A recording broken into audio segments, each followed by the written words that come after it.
What's a Chinese New Year feast without a sweet ending? This black glutinous rice dessert with brown sugar grilled bananas, sago and vanilla ice cream offers great flavors and textures. To start, boil both types of glutinous rice till soft and starchy. Add the rock sugar comb and stir frequently. Boil sago pearls for 15 to 20 minutes until they become transparent. Keep stirring frequently to prevent them from lumping together. Peel the bananas and split into half lengthwise. Place them on a baking tray and sprinkle sugar over each piece. Broil in oven at 200 degrees for 5 minutes or use a blowtorch to torch the bananas until sugar is caramelized. By just adding bananas and ice cream, the kids will love it too. Top it up with cooked sago pearls before serving. And now you have an easy to prepare and affordable dessert to please your loved ones for Chinese New Year.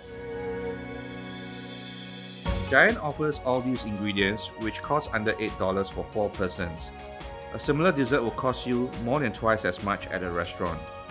To get the best value for your money, check out Giant's wide selection of daily essentials at lower prices that last.